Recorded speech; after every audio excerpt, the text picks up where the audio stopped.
Hey guys, कैसे हो आप सब? Welcome back to the channel. और आज मैं आपके लिए लेकर आया हूं एक जबरदस्त और पावरफुल स्टोरी। मुझे पूरा यकीन है ये स्टोरी आपको लास्ट तक बांध के रखेगी, क्योंकि ये सिर्फ पावर की कहानी नहीं है।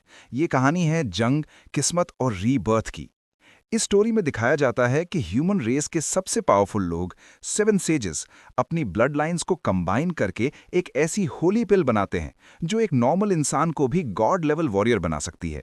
लेकिन जैसे ही ये बात दुनिया में फैलती है, हर तरफ से लोग उस पिल को पाने के लिए निकल पड़ते हैं। और किस्मत का खेल देखो, ये पिल आखिर में एक बिल्कुल ऑर्डिनरी और डिसेबल्ड एकेडमी डिसाइबल को मिल जाती है। अब कहानी शुरू होती है।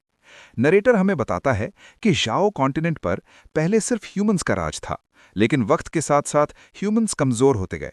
और जैसे ही उनकी वीकनेस सामने आई, एलियंस ने मौका देखकर ह्यूमंस पर अटैक कर दिया।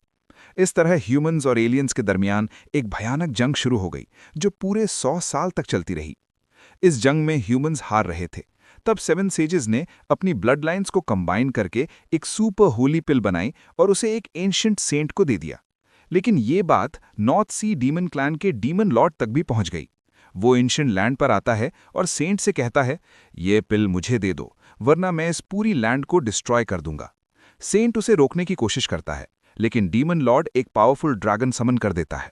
सेंट अपनी never falling star technique activate करता है, ड्रैगन को कुछ ही पलों में डिस्ट्रॉय कर देता है और फिर डीमन लॉर्ड को हराकर कहता है, डीमंस का इस लैंड में आना मना है, ये जगह ह्यूमंस की है।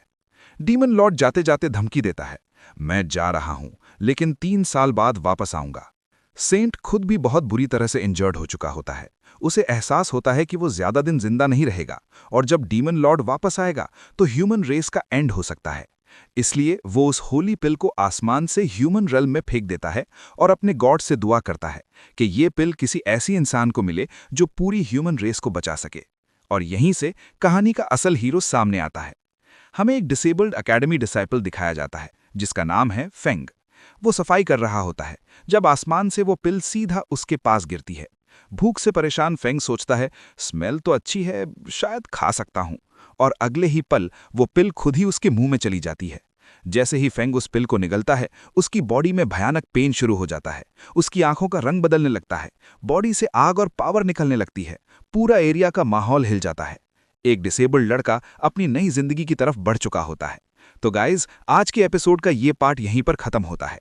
मिलते हैं नेक्स्ट पार्ट में, तब तक के लिए ख्याल रखना। अल्लाह हाफिज।